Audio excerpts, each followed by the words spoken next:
I would like to welcome everybody. My name is John Neff. I'm the Minister for Congregational Support in Western Ontario Waterways Regional Council, which is your regional council, if you did not know. So what I would like to do, different from what I usually do, if you are a veteran attender of this gathering, I would like to take a moment first to just center ourselves, because I recognize we all come from busy lives and busy times, and we're all probably just rushed to eat dinner or haven't even got it done yet, and the cleanup's got to get done, and all these things. So let's just take a moment and center ourselves to this meeting so we can relax and enjoy each other and just let go of some of the day.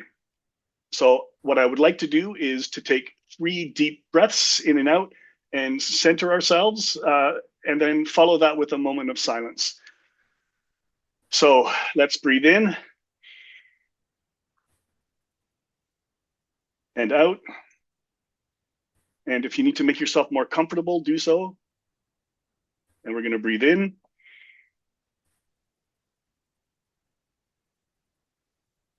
And we'll breathe out.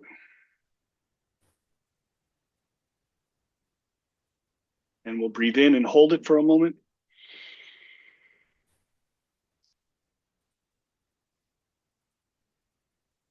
And we'll breathe out.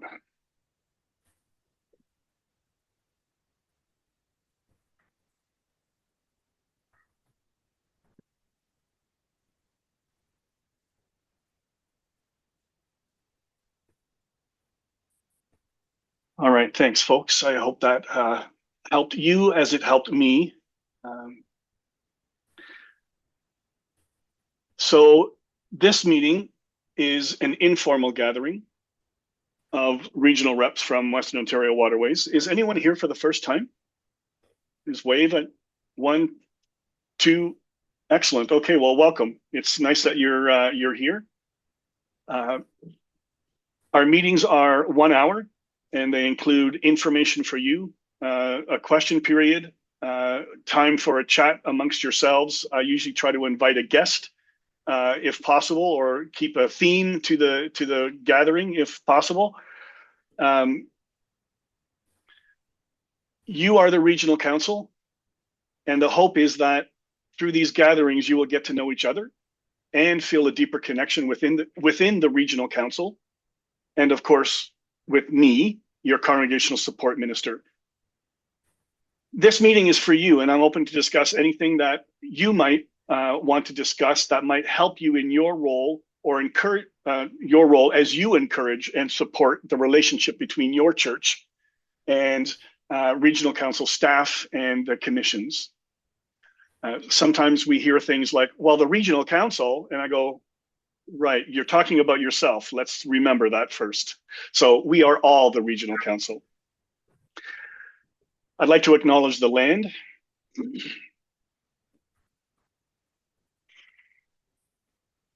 The lands where we live, learn, and work are on the traditional territory of a number of First Nations.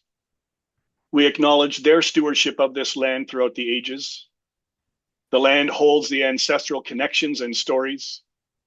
Indigenous peoples are actively maintaining and strengthening their relationships with the land, which are grounded in respect, reciprocity, and resiliency. We endeavor to follow their example as we work toward a new relationship or renewed relationship with our Indigenous brothers and sisters and with the land.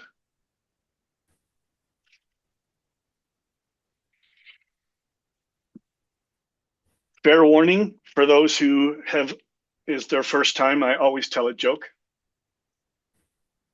And if you ask anyone, they're really bad, but please be courteous and laugh hysterically.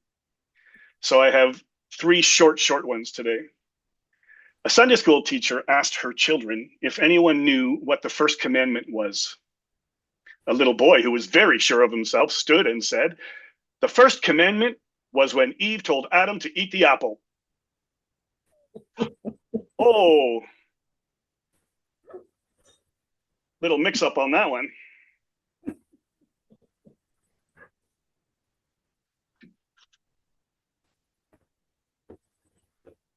The peacemaking meeting scheduled for today has been canceled due to a conflict. And last, does anyone know the seventh commandment? A Sunday school teacher asked her 12-year-olds. The seventh commandment is, thou shalt not admit adultery, the boy said. Y'all got that one right? Oh yeah, I see a few late getters. Okay, that's it. Thank you for entertaining me. Let's see. A couple reminders. I like to always remind people to make sure that your COF roles in Church Hub are kept up to date. For one thing, that's how I get a hold of you. So I'm missing half of the names right now from the churches in our regional council because they're not updating Church Hub. So I have no idea how to get a hold of them. So I encourage you and tell all your friends to keep the COF roles updated in Church Hub. Secondly, this Community of Faith profile is a really important set of documents for you to keep up to date for every pastoral charge. The manual says you're supposed to yearly, but aside from that, more often than not, when a church is looking for something from the commission, like a congregational support commission or something like that, we will immediately look to your financial viability worksheet and the rest of your Community of Faith profile to get a sense of who you are, what your financial situation is, and all of that. So if you don't have it, then the first step always is for me to ask you for it, which means you've got to take all that time to do it. Which, if you kept it up to date yearly, it probably takes half an hour to an hour to update maybe financials quick and some time to reflect on the Living Faith story, maybe to talk about a little bit more of your goals this year instead of last year or things like that. So I encourage you to always keep your Community of Faith profile up to date. Now, is Susan here? Yep, Susan is here. Where are you, I'm Susan? here. Can you wave? Oh, there you are. Yep, gotcha. So we have, I will actually let you introduce yourself, Susan Jackson from General Counsel, and she will let us know a little bit about herself and what she does, and then we can ask some questions as is our way of doing things in these gatherings. So, Susan, and I'll spotlight you. Okay. So my name is Susan Jackson. I am the Information and Statistics Coordinator for the denomination. That means I am the lucky person who collects annually from each of your pastoral charges a whole series of information like marriages and baptisms, investments, revenue, expenses, numbers of folks in groups. I'm the one that does volunteer hours, those kinds of things, which are compiled into a set of statistics. It's 43 columns, used to be published in something called a yearbook. These are the dreaded, as I like to call them, the blue forms you may have heard people talk about in your pastoral charges. They are done annually in the springtime. It's a great way to actually support your financial viability because you're working on documents that you're going to be sending me and the CRA anyway. And those documents become the basis for the denominational assessment. They become the basis for the yearbook. They become the basis for work being done in the regional councils in terms of projections. So you may have heard something called Vision 2035. It's where are we going to be in the next 10 years? And that is all based on statistical historical data that has been collected electronically, actually, since we're now in our 34th year of electronic collecting of this data. So it's a massive undertaking. It comes in from every pastoral charge across the country. I get to liaise with many of you folks if I have a question. Something doesn't look quite right and I need to get those numbers so that year over the year they look realistic and don't impact us greatly. And if they do, I need to know why. So that in a nutshell is kind of what I do, and lots of ad hoc reporting. All right. Thank you very much, Susan. And does anybody have any questions for Susan? anyone want to express their joy of statistical forms? I do have a question for Susan. Go ahead, Marnie. Yep. Volunteer hours. What on earth were you thinking when you started asking for that recently? That's something new and challenging. It is. Yes, I would quite agree. However, we came to discover, or I came to discover actually in talking with lots of pastoral charges across the country and just in having conversations with treasurers and board secretaries, etc., that folks are spending a lot of time that cannot be measured in dollars and cents. So sometimes when we look at a community of faith, we would say they are failing because consistently they don't have enough revenue to support their expenses. But the amount of work that they are doing from their church and in their communities far outweighs sometimes what the financial picture is telling us. And that's what we're trying to get a handle on, is an overall health of a community faith, not just a financial picture. And so the easiest way to calculate it, I would say, is take a busy week in your church. Take one and add up all the volunteer hours. How many choir members came to practice? How many sang in the choir on Sunday? How many greeters did you have? Who counted the plate? Who sat in the office and took phone calls if you don't have a paid administrator? Who worked in the garden on the church to keep it beautiful? Who cut the grass if it's not paid? Those kinds of things. Take 1 week and multiply it by 50. Put that number in. It gives us a better ballpark. And if you happen to know, for example, maybe your church supports a food bank and you have volunteers from your community of faith who go to that food bank, that's considered community service hours to your church, volunteer work. That's part of the outreach in your community. We want that added in as well. That's helpful. Just before I go to you, Carolyn, can I just make 2 comments because of things that Susan brought up? One is the statistics at the regional council level also allow us, if you have filled them out consistently, to get an overall picture, and we can determine, look at trends and determine what supports that we can offer within the regional council. And secondly, the toward 2035, you called it Vision 2035, did you, Susan? Is that new? Vision or 2030. Yeah. Okay, I've only ever heard it called Toward 2035, but Vision 2035 will be discussed, and a presentation will be at our regional council meeting. So it's an important meeting, and I should say they're always important. It's an important topic for our meeting about the future of the denomination. Okay, Carolyn, you had your hand up. Yeah, I concur that the volunteer hours is very challenging. I've done the stats now 2 years in a row, and my first year was the first time they asked for the volunteer hours. So I put together a spreadsheet. I mean, I think we were pretty thorough. This past year, though, I didn't update the spreadsheet. I just said it's probably about the same as the year before, so I just put in the same number. I appreciate your guidance around the volunteer hours at like an external kind of agency that's done, I guess, as part of a group within the church. Is that kind of how I understand that? Okay. The other way that we approached it is that we looked at all of the committees, how many are on the committee, how often do they meet? Like the spreadsheet really was super helpful. And then I can probably go back and revisit that. The other reason that I wanted to do that, I like the idea of the one week a year. I think that would be a viable approach. We had some special projects, like we had a construction project that was done by volunteers. And so I wanted to kind of capture that as well. Some one-off volunteer commitments that were done when we were short-staffed, when someone stepped in and did that on a volunteer basis. So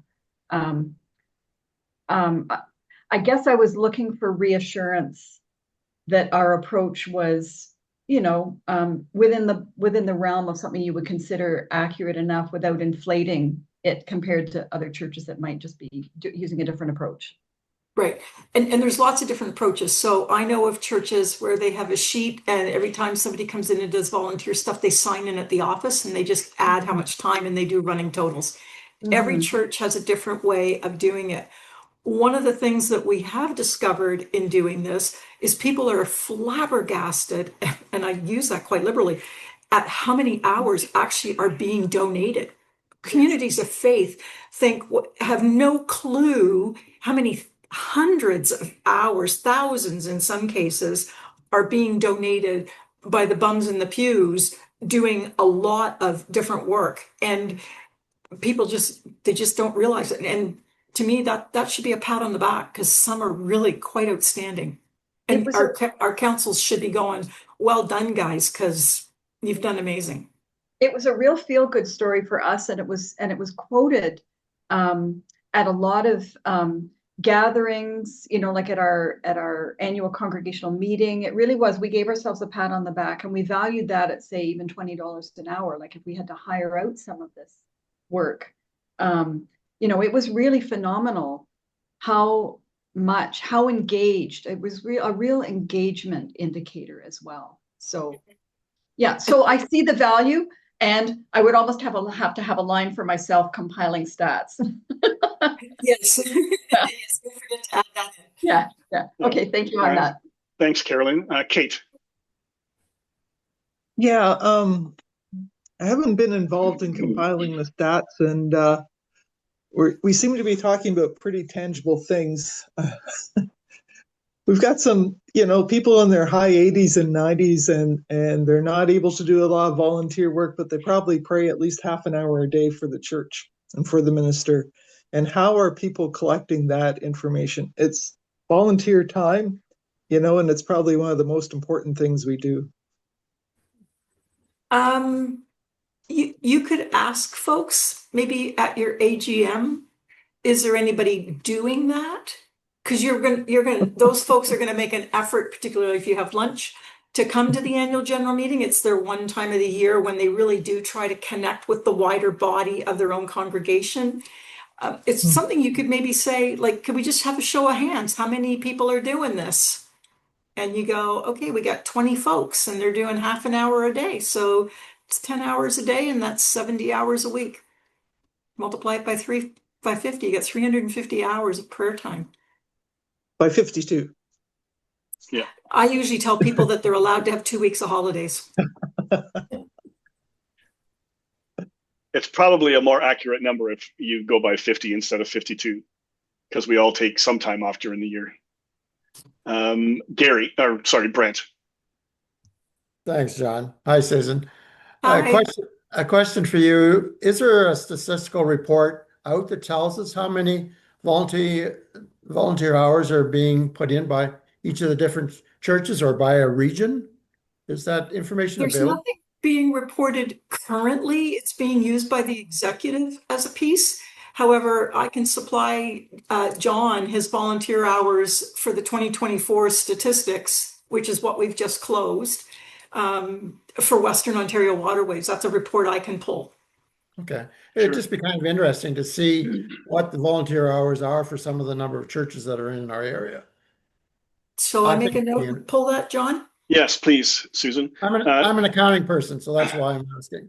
Yeah, that's great, Brent. That will be helpful, I think, just even for us to know. Yeah. And one other question, Susan. What's the percentage of those pastoral charges that don't submit the statistical information? So this year across the country, 86.3% replied. Oh, that's good. So 17.7 did not. And they're likely consistently maybe the same 17%. Yes, they are consistently the same. And regional councils are now starting to be aware of who they are. In some cases, they don't report because they're going to be closing and they don't think they need to. In fact, they do. Their closing statistics are quite important because that's where we close out membership and property and all of the final financials. I do tell folks when they close out a pastoral charge or they amalgamate, if you don't have bodies in place, so for example, say you closed this fall and we want to get your 2025 information, you can send that to statistics at united-church.ca, which is currently my mailbox, one of my mailboxes. We will hold those financials, it's the financials in particular I'm looking for, until February, and we will do the statistics for you. And I put that in the closeout memo, which John will have seen for some of them. Okay, thanks. So we try to make sure, because it still gives us an accurate picture of what has gone on in the full denomination, not just those who are active at a point in time. Yeah, I know of a congregation that's actually not in WOW, it's in Antler River, that are likely looking at closing.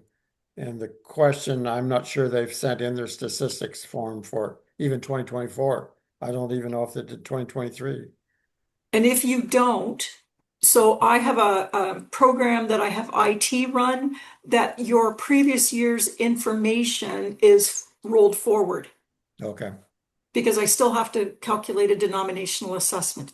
yeah, What we do, however, though, so let's say you did fill out a form in 2023. When we do 2024, we would set things like marriages, baptisms, funerals, grants, loans, bequests to 0. There's a number of items we set to 0 because you don't think that they're going to occur year over year. And so that's why we do that. But the financials, the basis of the financials, how much givings did you take in on the plate? Did you have rental income, expenses? How much did you pay your minister? How much did you pay for heat, light, and water? Those kinds of things, we carry them forward. yeah. I think they've done the charity return, but I'm not sure that they've completed the statistics. I'll try to find out. Thanks, Susan and Brent. Norm, you have a question? Yeah, how do we find out if our like if the pastoral charge that I represent is has submitted the information or not, or I need to rattle some chains? So at this point, there's nothing you can do for 2024.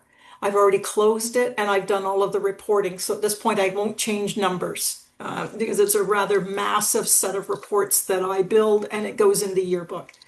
However, you can call me. I'm going to give you a telephone number. It's my direct line. So if everybody's got a pen, it is 647-933-3589. I will look it up while you're on the phone and I will tell you if you submitted. Can you say it one more time? 647-933. 3589. I'm just going to put that in the chat in case anybody didn't get it. Thank you very much, Norm. Any other questions? All right. Throughout the year, Norm, sorry. Yeah. One thing I will tell you with regards to the statistics is people get 4 reminders. So either they get a package in January or an email is sent saying that the process has started and they can go on Church Hub and get their forms and the instruction booklet. That's been there since we rebuilt everything in Dynamics on the portal a number of years ago. If I don't, so the first deadline for a single point pastoral charge is always the first Monday of March. If you are a multi-point pastoral charge, it is the 3rd Monday of March. If I have not heard from you by the end of March, I send a gentle nudge and ask you to please have it into me by the end of April. And I kind of check to see when Easter is. And if I don't have it by the end of April, you get to the end of May and I do a 3rd nudge in June. And it's usually around June 21st. And after that, if I get something great, because up until now, I take holidays in the summer. I have a family cottage in Northern Ontario that I disappear to. And things come in while I'm gone. But the goal is always we close on the first Friday of September. We're done because we could hold it open forever. I mean, this week I received statistics from a pastoral charge for 2022. I'm not sure better late than never. There's nothing applies. I can do with it at this point. Exactly. All right, Carolyn. Carolyn? I'm wondering how you use the comment fields. I've been using them for myself in case somebody else does the statistical report in the future. And also so my future self won't have to remember how I arrived, especially if it's a rolled up number. Are there specific things you're looking for in the comments, or is that okay for us just to use for our own purposes? I tell folks make liberal use of those comment fields. They are there for you and they stay with those statistics. So if you were to pull them up in future years, you'd be able to see them. But they often tell me a story. So they're telling me a specific piece of information. Like folks on the very first page don't seem to understand that question 11, which is your opening membership for the year, plus your baptisms, confirmations, and transfers in, minus your deaths and your transfers out and certificates out, is your ending membership for the year. And so they'll put a comment on question 16 that says, our ending membership should be. So then I go through and I make the adjustments to get them to that number, because that's the number that's critical. It's, for those who know, it's question 16 on the first page. That's your ending membership for the year. I've tried, there's also help buttons on many of them where I've tried to give instructions, and I go through them every year as I get comments from pastoral charges, and I update those help buttons to make it a little clearer what we're looking for. So this year I've updated the volunteer hours to go take 1 week and multiply it by 50. And I gave some examples in it as well. So based on feedback that comes from you folks, I update the instruction booklet and I update the help buttons that are attached to the statistical forms on Hub. Okay, thanks for that. Any other questions?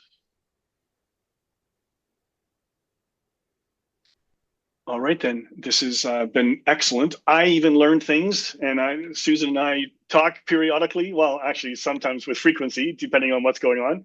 But it's always good to learn new things about how things work. And I really appreciate you taking the time, Susan, and all the best. And if you want to stick around for the rest of the meeting, you can, but you're also welcome to depart and carry on your evening at home.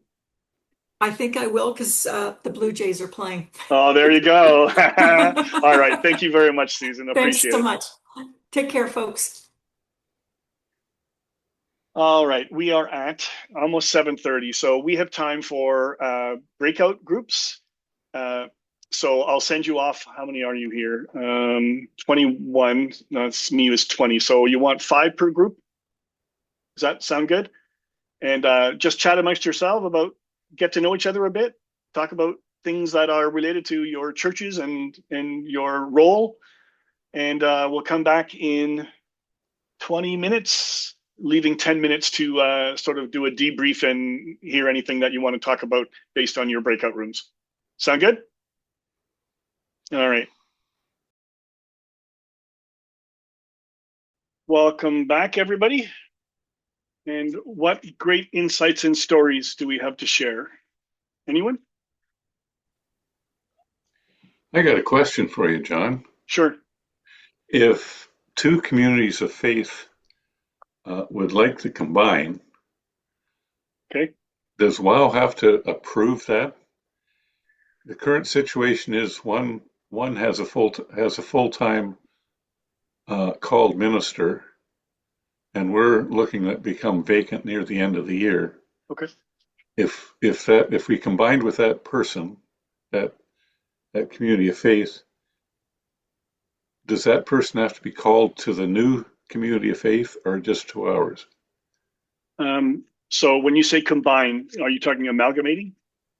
Well, that's I'm wondering what options are that if we have that one minister look after it'll actually be our 3 pastoral charges. Yeah. So you can do that through faith, rather. Yeah, you can do that through a collaborative agreement where you agree on what you're going to share. In this case, it's the ministry personnel, and then all 3 agree. And yes, it does have to be approved by the regional council. If you're going to amalgamate, it also has to be approved by the regional council. But that's when all the multiple churches, or 2 or 3 or whatever, get together and become one new entity, right? Mm-hmm. There's also the possibility of nesting, where you sell your building and maintain yourself as a pastoral charge, as a church congregation, but you live in the building of another church. Okay. Yeah, So- we're looking for now that both being viable for at least another 5 to 10 years. So, Yeah, so probably drop me an email, Bob, and I can send you something more. Or we can actually have a meeting and I can talk about the options with the church. okay, because there's another group up here. We actually have a meeting in October with some other communities of faith in the area talking about what options we have for getting together and solving our Yep. our problems. So, Yep. Okay. but okay, so the one question is if we want to have the person called, does it have to be called to the total charge, or can they be called if they're already called to one? Can they get called to the others? Yeah, so we can get creative in those arrangements. If the idea is that the ministry personnel is going to stay, like it doesn't make any sense to stop the end the pastoral relationship just to start a new one and Yeah. whatnot. But that's the realm of the Pastoral Relations Commission and McCall Cottrell. So I can't Okay. say definitively what they will require, but we should be able to work something out that is easy enough for everybody. Okay. Thank you. You're welcome. Anyone else? We have 8 minutes. I just have a question about the new hymn book, Then Let Us Sing, and if there are any events or whatever for music directors and that to get oriented with the hymn book. That is a very good question to which I have no concrete answer. Okay. So I will find out though. Okay. Thank you. I'd be interested in the cost as well and availability. Cost, There is a workshop workshops. on October 24th in Orleans, launching it. Okay, thanks, Betty. Brent, is this on the same topic? You're muted. I think you were unmuted and you muted yourself. No, you're muted again. Yeah, you're muted again. I'm Okay. not sure what's going on. So just as he's figuring that out, Yeah. I will find out. A good friend of mine actually was on the committee that does it, so I'll just contact her and find out what's going on. No, I should be unmuted. So your Yeah. question, Bob, the price of the book is $32.95, and they are available. We have them at the Christian Resource Center in Mitchell. So if you call in there, you can order them there if you want them. And there's a discount, I think, if you order a certain number. I'm not, I think it's 10% off if you're more than 25 or something. So that's for the new book.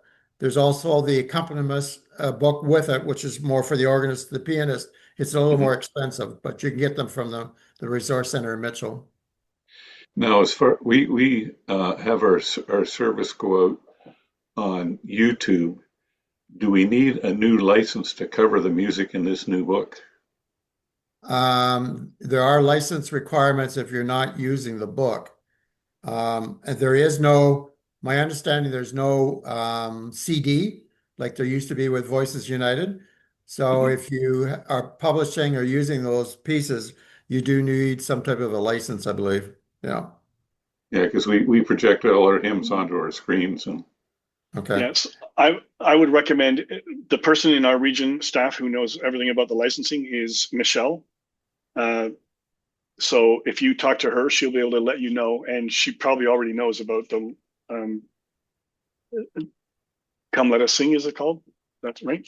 Then Let Us Sing. Then Let Us Sing. Sorry. Yeah. Let Us Sing. That's the new book. Yeah. We had a kind of a function on Saturday in Mitchell. And we had the organist pianist there and led us through 5 or 6, 7 different pieces in the new hymn, in that new book. It was quite good. And we had 2 people that were really good singers. And so they were able to lead us and it was wonderful. So if you can go to a function like that, that's really good. Right. Okay. So I will find out about the workshops. Otherwise, we found out about availability, cost, and we know we need to talk to Michelle about license stuff. Thank you for that. Any other questions? We have a couple of minutes left. It doesn't have to be, well, let's open it up to anything. You can share that information at our October meeting then. Yeah, I can, yeah, or I can send it out earlier. Does everybody want that information? I was just going to send it to Kate because she asked, but so more. Okay, I'll send it out to send to all regional reps.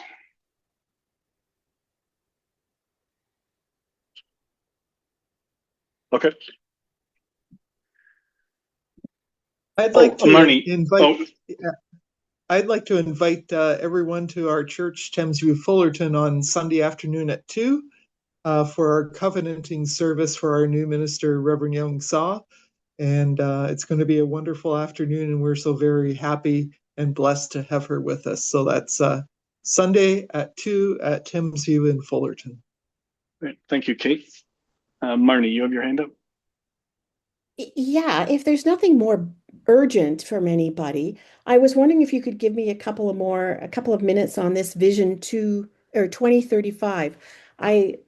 I'm completely blank about it, and I seem to think I read a lot of the UCW or the United Church stuff. Can you give me a bird's eye view?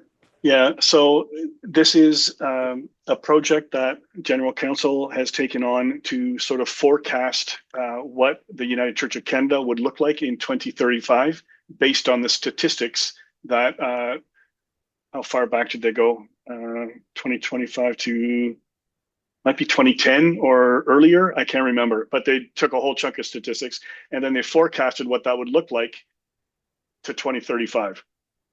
And then they also have set up a whole system to do checks around vulnerability or doing well or excelling in a lot of different categories that are based on the statistics that they can gather to give us a picture of sort of a geographic area of the churches and how they're doing, and how we might be able to support each other in that, or if churches are closing in that area, where's a strategic location that we as a regional council don't want to lose, so that we can put that in the regional trust or something and keep it for future use because it's in a good look, like a strategic location, things like that. So staff has been given an overview of it, and I think the commissions or some commissions, but really it's coming out starting at our regional council meeting. And from there, we'll learn a lot more. All right. Thanks, Marnie, for the question. We got a minute. Angie. I just kind of wanted to say, it took me a bit to find it, but on October 20th, there is a Then Let Us Sing, it's themed Then Let Us Sing for the Western Ontario Waterways UCW. That's happening at Drayton United Church. So it's going to be based on the new hymn book too. Excellent. And every time I go to report our music, it pops up on the screen on one license that they now carry the Then Let Us Sing hymns in one license. So. Oh, good. There you go. Yep. Thank you. Okay, Jen. Jen will be the last. Off the top of your head, when is the fall meeting? Oh, I can tell you. It is. I can tell you in almost 1 second. It is. What was the question? When is the fall regional meeting? November 7th and 8th. That's right. That's correct. November the 7th and 8th. Okay, That's right. good. I'm not camping that weekend. Yeah, so Friday evening and then Saturday. Okay. Yep. Thanks everybody for jumping in there when I couldn't find it fast enough. All right, everyone, thank you very much for gathering together. This is an important time as we get to know each other and connect as a regional council. So feel free to contact me anytime if you need to. wowcsm@united-church.ca or jneff@united-church.ca. Either one will work. and have a great night. Enjoy the baseball game if that's where you're going. Thanks, John. Thanks, All right. everybody. Good night. Go Jays. Bye. Bye now.